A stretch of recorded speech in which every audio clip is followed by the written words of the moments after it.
Got an Uber today, got in the car. First thing the guy says to me is like, do you mind if I talk to a friend? And I'm a normal guy, right? So I said, of course. And thank you for considering me a friend.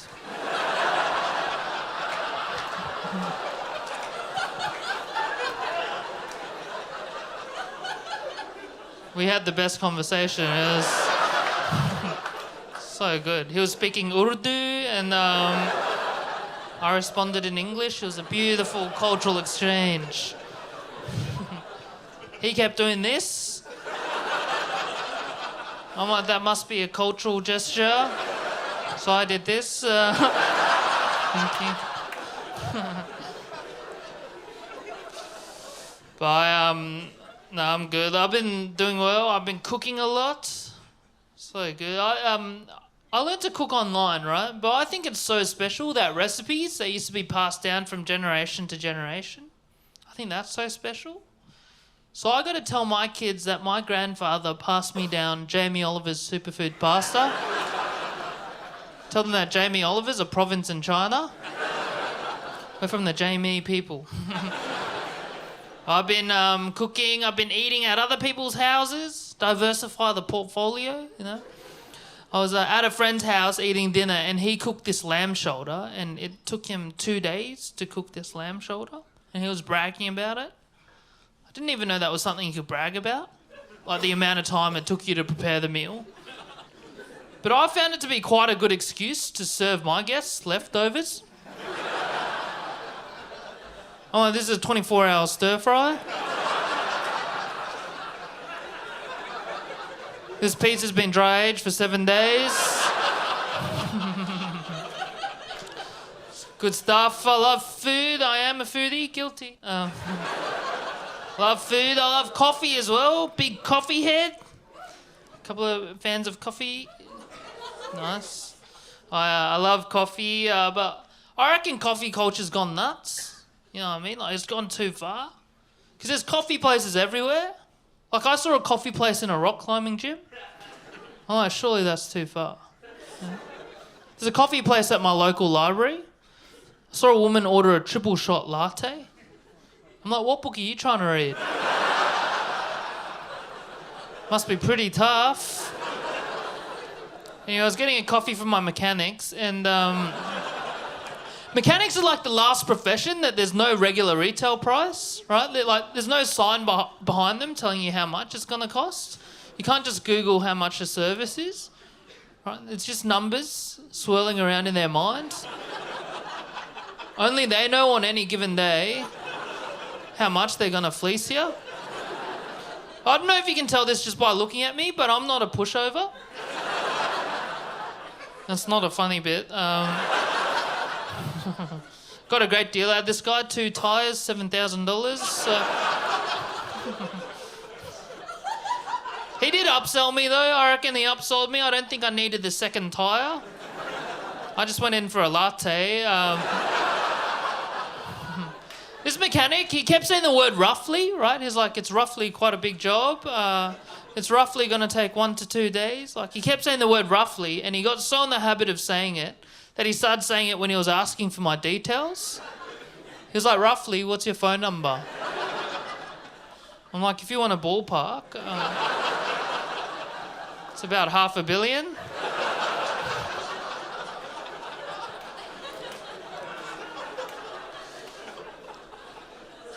Coffee's too strong.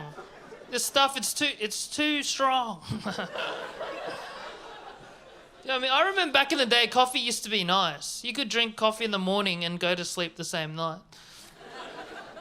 Like, you could even drink it at night time. Like, you could whip up a Blend 43, watch a couple of episodes, and then sink into the night, you know? Nowadays, I have a sip of coffee and I get anxiety and diarrhea. I see my barista and my guts flinch. Having a panic attack in the coffee store, I don't know. There's no drink that's as relaxing as coffee gets you G'd up. Someone's trying to tell me that it was chamomile tea, but chamomile tea sucks. Chamomile tea tastes like if water got wet.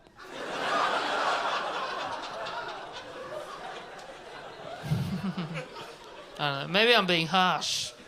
I like the scent of it. I've been using this new chamomile shampoo. Relaxing chamomile flavour. It's good stuff. I was using it for the first time. It's going so well. But then a bit of it got into my eye. And it stung a lot. But I was calm throughout the whole thing. I was like...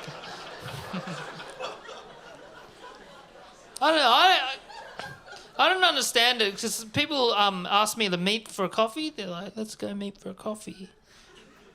I don't understand that because what I'm hearing is, let's go do a poo-poo. You know what I mean? It's a 1 hour meeting. We've only got a half an hour of face-to-face time. We're both paying in the toilets for 15 minutes each. All right, I don't know about that one. There was a big foodie during lockdown. Gained quite a bit of weight. At the end of lockdown, I had to go to the doctors for something else, hemorrhoids. And but at the end of the meeting, he gave me quite a stern warning. He's like, "I'm sorry, but you have to lose 5 kilos if you want to look hot." He said that, and I was trying to figure out how to lose the weight. I was like going on YouTube, and there's all these different ideas about weight loss, and I couldn't figure out what the correct one was because everyone's arguing with everyone. And I found this one guy. He's called Carnivore MD, and his whole thing is a meat-only diet. But he reckons it's true because he's lived as a raw vegan for 8 years before that. So in his lifetime, he's had a balanced diet.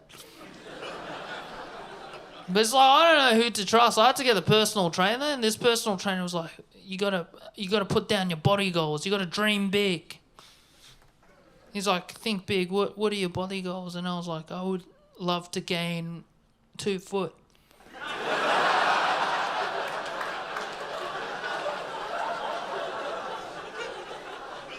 My dream to be 5'5". I'm good. I'm doing well. It's New Year, new me. It's Chinese New Year. You don't hear about a lot of Chinese New Year resolutions. Hey? I'm going to set off more firecrackers this year. As Chinese New Year just passed, Year of the Tiger. I like the zodiacs in the Chinese New Year. You know how they have all those different zodiacs?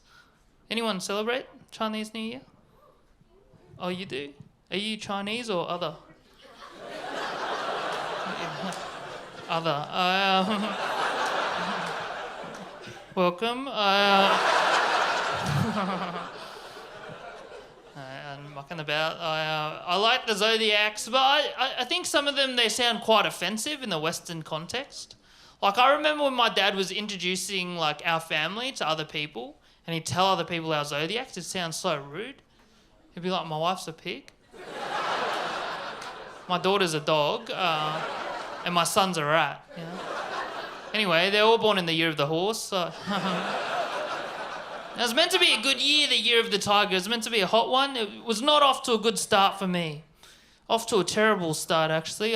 First day of the year of the tiger, I walked back into my house and I caught my housemate washing her dog with my shampoo.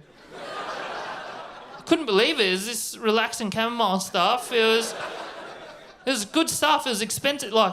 It's the best one at the 7-Eleven. And on the side of the label it was vegan, organic, no animal testing. I had to call them up. I'm like, it's been tested. He really likes it, you know. He used so much of the shampoo, this guy, you know. I don't know if you know this, but dogs, they got a lot of hair. If you don't believe me, think about this. They got bodies. They don't use body wash. It's all shampoo, you know? You'd be wasting your time making a body wash for dogs. They only service this section. You know how they got that shaved bit? Some of you don't know about dog anatomy, but it's a crazy start to the year. It's not been all bad though. Some Good stuff happening. A lot happening in the world of television. There's constantly a show out. Always something to watch. I've been trying to work on segues.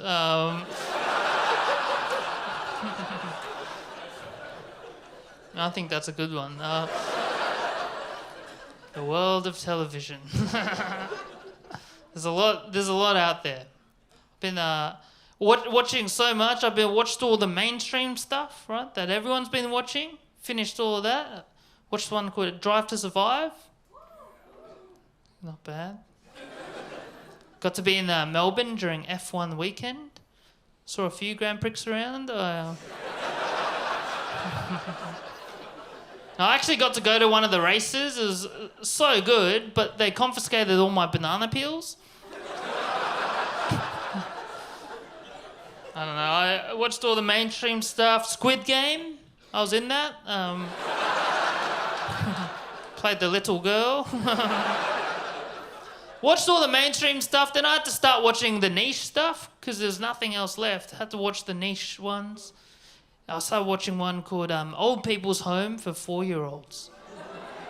If you don't know what the premise of this show is, it's a crazy show. What they do is they pair up these old people, right? And these old people, they got depression. They've had depression their whole lives, and nothing's been able to solve it.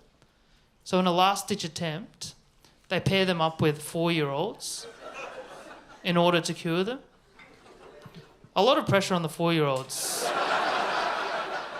I mean, these kids, they've lived 3 years of their life. On the 4th year, TV producers come up to them, said, "Do you want to be a psychologist?"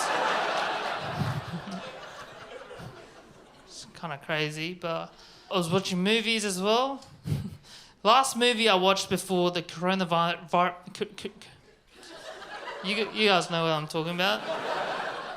Coronavirus pandemic happened. The last film I watched was one called Uncut Gems. I saw that in the cinemas. Blew my mind, this film. This was amazing. High-octane Adam Sandler movie. I was taken aback by this movie. Beautiful stuff. As soon as the movie ended, I'm like, that's the best movie I've ever seen. I thought that.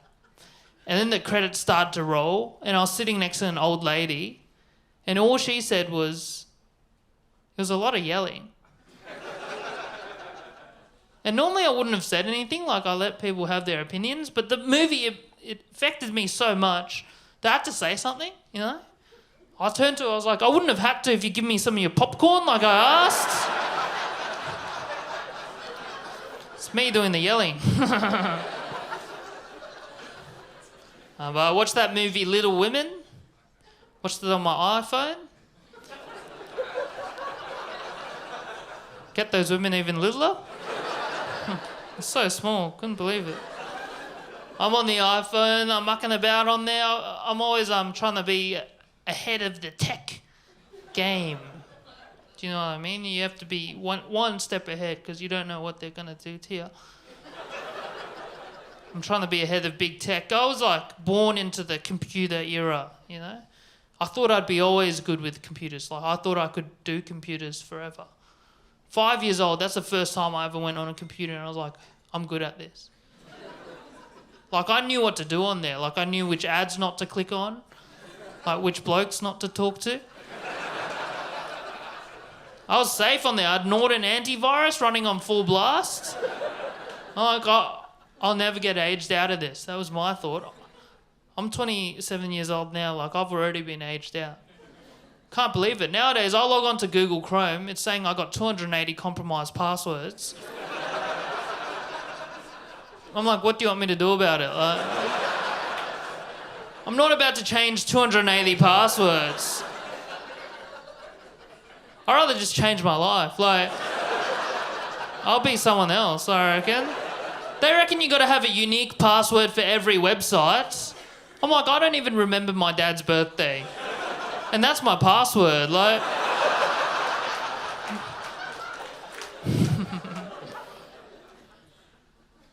I don't know. They don't honour passwords anymore, either. They don't respect passwords. I've started to notice that. It's kind of creeping into society, this disrespect for password. Because back in the day, you go onto a website, you type your password in, and they'll be like, yeah, we've heard that. Like, we honour that. Come on in. Yeah. Explore the possibilities. They don't honour passwords anymore. You ever tried logging into your email from someone else's computer? You ever did that? They don't let you in anymore. They send you a text. You got to print that text out, get your dad to sign it. He takes it into the mayor, right? The mayor shows you 9 unique images. You got to tell him which one's got a street sign in it. I don't understand the logic behind this. Because you're telling me, like, a computer hacker, they've gone to school for 3 years, but they don't know what a street sign looks like. Blows my mind. At the bottom, like, the reason it says, prove you're not a robot. And it's like, I don't know whether or not I am a robot, but I know for sure that you are a robot. You're a website. So what's it to you? What's this self-hating robot doing guarding this page? If anything, you should be letting me in. You should say, prove you are a robot. I don't know, it didn't affect me too much, this whole password thing, until I was living in this share house and it was in a reception dead zone. Like, you couldn't get any bars of reception in the house, and what that meant was I could log into the email, but I couldn't get the text. It's a nightmare. I had to walk out of my house to get reception. By the time I could get 1 bar of reception, I was already halfway down the street, almost at the post office. I'm like, I may as well send this email as a letter. I'm like, dear Father, thank you so much for the video. I'm also suspicious of the vaccine. I mean, I want to get it taken out of me. I'm just kidding. I believe whatever you guys believe. That's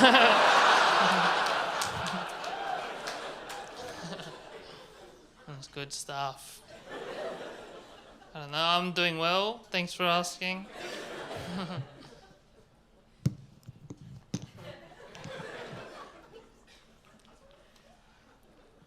Normally, comedians will wait for like a big laugh or applause break to drink water, but an opportunity has not yet presented itself.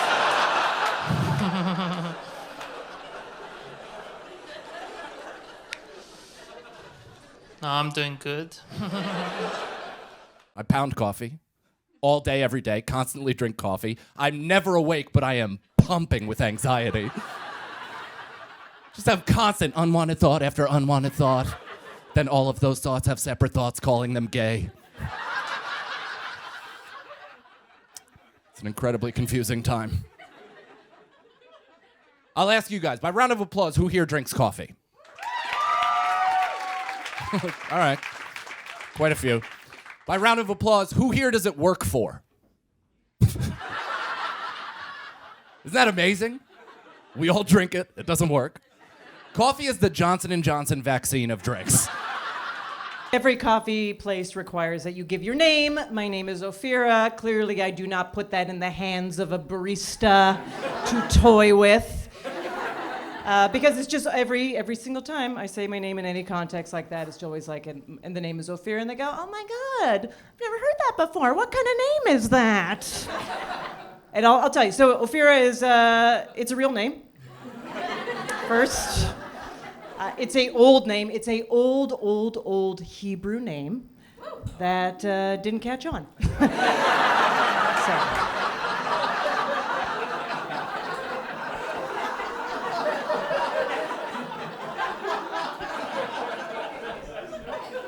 And it's very Israeli. And I have an Israeli friend, and I said, well, it's popular there, right? Right? There, you know Ophira is in Israel? And he goes, no. Old name, nobody wants it. Right. Yeah, I'm the Mabel of Jerusalem, everybody. Just call me Tel Aviv Eunice.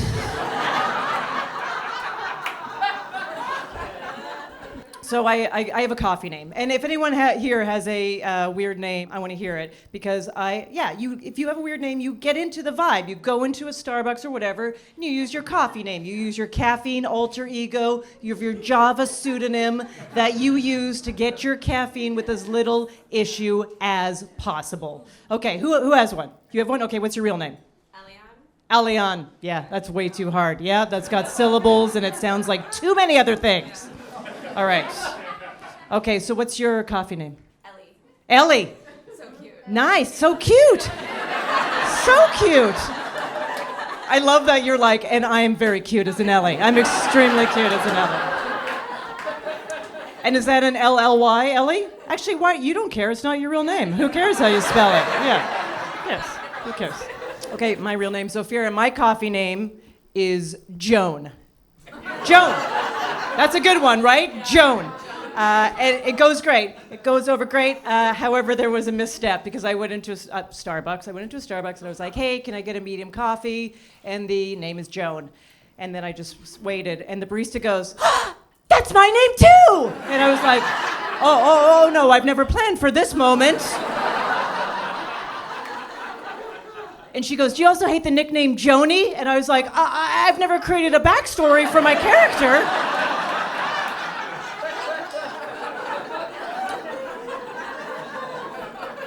All I had to say was yes. Do you hate the nickname Joni? Yes. Move it on. But instead I just went, it's actually not my real name. It's not my real name. And she goes, what? She looks sort of angry and confused. And I went, no. I like that name. I like that name because it's simple. Okay, let's agree. That's not an insult. That is not an insult. Sort of sounds like one, but it's not a real insult. But she took it as one. And she goes, well, what's your real name? And I go, Ophira. And she's like, what? I go, Ophira. And she goes, that's a stupid name. And then she took the coffee cup and the Sharpie and she wrote Joni on it. And that's how I got my coffee. Mm-hmm. Yep. I was served in more than one way at that Starbucks. And you know what? I find their employees and their coffee bitter. I was behind enemy lines recently. I went to the other one, the Starbucks. And here's what I saw in Starbucks. I saw two different people send their drink back because it wasn't made correctly. We don't do that at Dunkin' Donuts. That is a foreign concept. At Dunkin' Donuts, when you get the wrong drink, you're just like, this is what I deserve. I know what I have done, and I know why you're giving this wrong drink to me, and I will pay, and I will suffer. And that's why like the celebrity spokesman is Ben Affleck. We needed someone who just looked hungover all the time. He hasn't drank in years. It's just like someone who looks like he's thinking about the past. That's what we need to symbolize Dunkin' Donuts. I'm a coffee guy. I like coffee. We get coffee fans out there. I like coffee. I don't like the Starbucks though. Too corporate. Right? They have their own system, the Venti, Tall, Grande. I don't use it. I'm not going to be controlled by a corporation. And I have my own system. It's easy to figure out. If I ever happen to go to a Starbucks, I'll use my system. I'll be like, can I get a hazelnut latte? And when they're like, what size do you want? What size do you want? I'm like, just give me a Papa Bear. Give me one Papa Bear hazelnut latte, please. Yeah, just give me the Papa Bear. Yeah, give me the Papa Bear. Give me the Papa. It's ironic, though, because one time I took a sip of the Papa Bear, way too hot.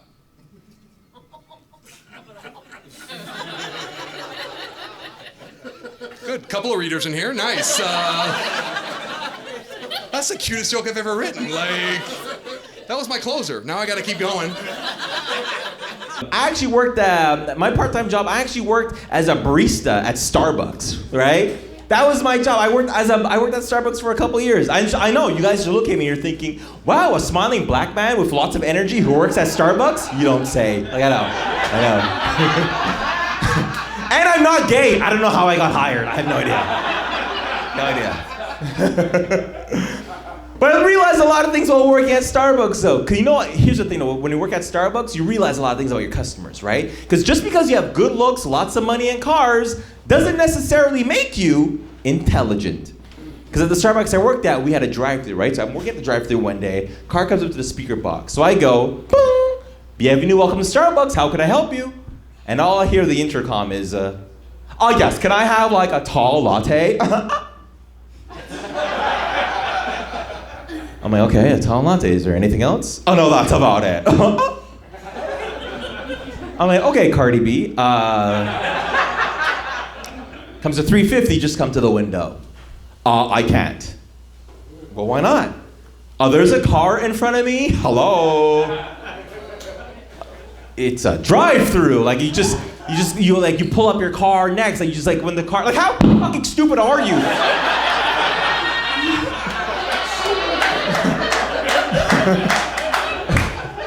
Like a car leaves, you pull up behind him. That's how this shit works for fucking thousands of years. But then I realized every restaurant must have their own idiotic customers. Every business must have their own idiotic customers. I guarantee you that people that go to Tim Hortons, okay? Tim Hortons, a coffee chain around Canada. I'm sure that people that go to Tim Hortons and buys the roll up the rim cups and then they'll roll it up and they'll say, sorry, try again. And then they'll roll it back down and roll it back up again just to see if it changes.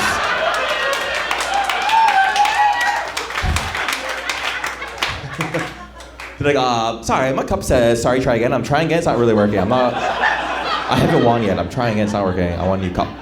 Okay.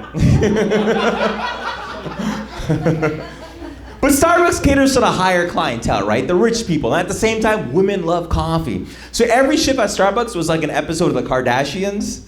And some women feel they need to justify every modification for that drink with a story. Like they'll come in and they'll be like, hi, yes, can I have like a grande latte? Because I feel good about myself. It's 2022. You know what? Just make it a venti vanilla latte. And my daughter, she's doing really well in school. Math is a favorite subject. Can I have decaf, by the way? And my son, he's on the hockey team. He just won his first game. Go Panthers, I love you, son. Can I have 2 cups of hazelnut? And you know what? The summer's coming. That's right. The summer's coming. I just want to look good in my nice little tight white bikini. That's right. I want to look good in my nice little tight white bikini. By the way, I want non-fat milk, steamed at 160 degrees. I serve at 159 degrees. I'm like a spatula, stab me in the fucking eye, okay? But you know what, girl? I am divorced. I'm a single lady. I am out there. But have you seen my pool boy? Oh my God, my pool boy with the grande muscles and the venti cock. Oh my God, he's so delicious, girl. So delicious. Oh my God. Oh my God, the pool isn't the only thing that's wet right now. Oh my God, girl. Girl, I want so many things right now, but right now, do you know what I want? I want triple venti decaf, non-fat, no foam, 2 cups of hazelnut, steamed at 160 degrees, venti vanilla latte. And some of these women are really hot, so I feel I should still hit on them. So I'm like, a venti vanilla, non-fat, no foam. Are you sure you don't want any hot chocolate?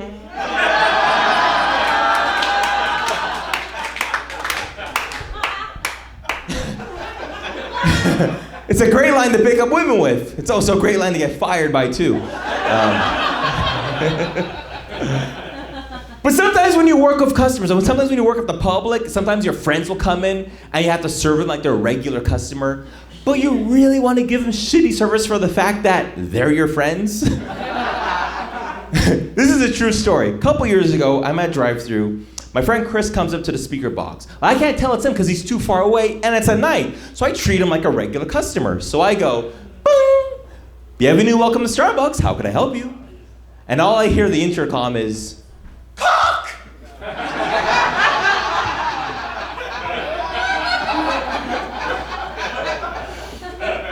I'm sorry, sir, could you repeat that? Cock! Cappuccino? Black cock! I want you a black cock. I want your black cock. You want my black cock? I want your black cock. You want my black cock? I want your black cock with whipped cream. You want my black cock with whipped cream? I want your black cock with whipped cream. Chris, is that you? Yeah, I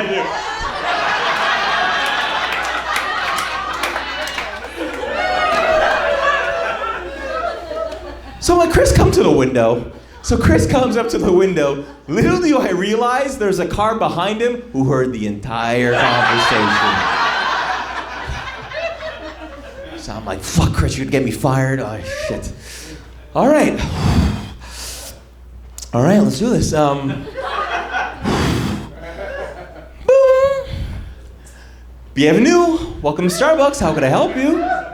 And all I hear the intercom is, hi. Can I have what he's having?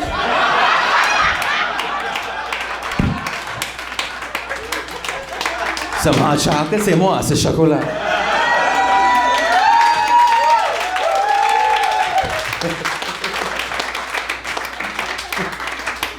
It's a true story. And you know Chris. Yeah, you know him.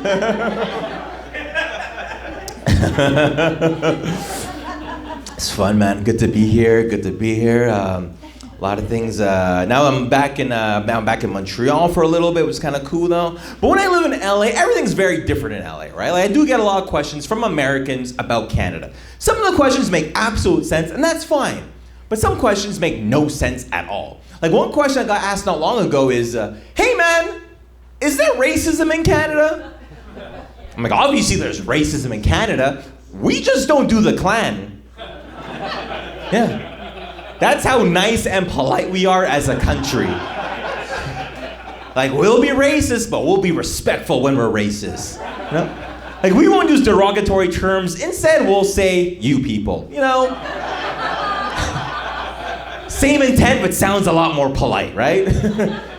Like, the only difference between Canada and the Charlottesville riots is the fact that in Canada, if you see a group of angry white guys walking around carrying sticks, we call them hockey players.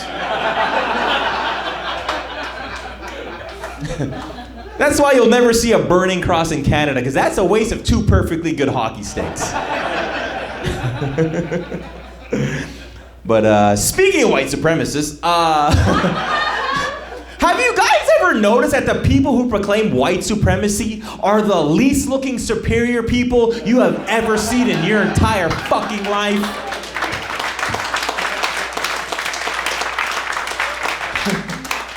Honestly, have you seen these people? Just once I would love to see a hot white supremacist, right? Just once. Just once I would love to see a hot white supremacist. I want to see a white supremacist so hot, she makes me go, I'd pick cotton for her. Like, just once. Just once. Right? Just once. I would love to see a white supremacist, she's whipping me in the fields, and I'm like, but what's the safe word? You know, just once. Just once.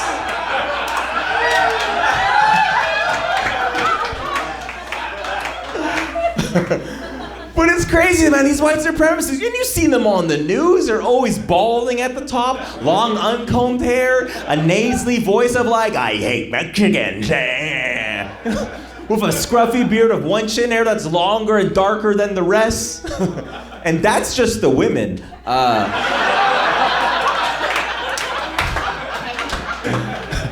And then you see these guys, they're always wearing a camouflage cap with like a white wife beater and a huge beer belly. Like, when did the dad bod become a superior bod, right? Like, how could you be the superior race, but your kryptonite is a push-up? Like, I don't get it. But these guys are they're always angry, they're always proclaiming something, right? They're always like, "Brothers and sisters." I don't know, they don't go to school.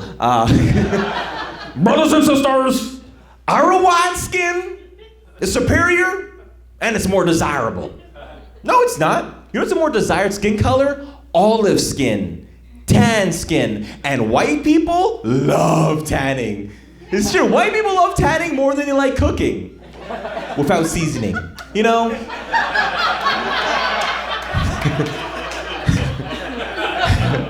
Enough of the raisins, Janice. Use paprika. Seriously. Spent 200 years looking for the fucking thing. You think you'd use it by now.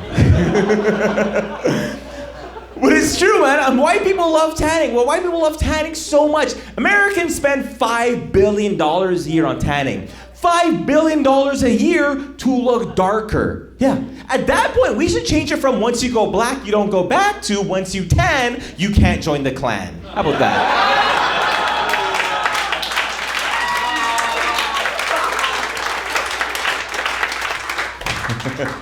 But it begs the question, how do we stop racism? How do we stop racism? You know how we stop racism? The same way Will Ferrell and John C. Reilly got along in Step Brothers. Yeah. You take 2 groups of people that don't like each other, force them to live together, they're gonna realize they have a lot in common. Yeah. I'm saying we solve racism by taking all the white supremacists of the earth, send them to Jamaica for 7 days, they'll have a fucking good time.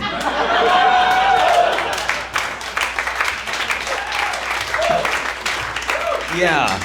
Take Wilbur who goose steps to Hitler speeches and wears white hoods. Send him to Jamaica for 7 days, and at the end of those 7 days, he's gonna come back with cornrows in his hair, a Sean Paul CD in one hand, a piece of jerk chicken in the other, and the only black people he's terrorizing are the black women on the dance floor. Just like, yo, what your name, what your name, what your name, what your name, what your name, what your name, what your name, what your name, what your name, what your name, where you come from, where you come from, where you come from, where you come from. Let me put it in you, let me put it in you, let me put it in you, let me put it in you.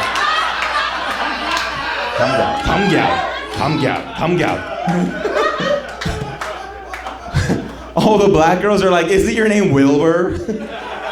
Yeah, me went to Jamaica as Wilbur, come back from Jamaica as white chocolate, yeah. The black girl's like, oh my God, okay, let's go. That's what I want to see. I want to see Wilbur, now white chocolate, on the dance floor of Jamaica with 2 black girls on each arm, another one grinding in front of him. He's wearing a Usain Bolt t-shirt, smoking a giant blunt of ganja, and the only thing he's proclaiming then and there is, brothers and sisters, this is the worst kush me smoke in me life, huh? Growing up in Boston, there's this place called Dunkin' Donuts, and I love Dunkin' Donuts. You know why? Because they know it's bad. No one pretends. They don't make the employees pretend. You walk into a Dunkin' Donuts, they're like, hi!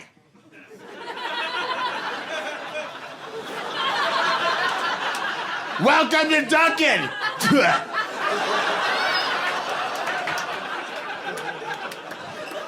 What food would you like to eat? And you're gross, because you're at a Dunkin' Donuts. You're like, can I have 50 donut holes for $9? And they're like, yeah. Do you want a Diet Coke with that? It is breakfast.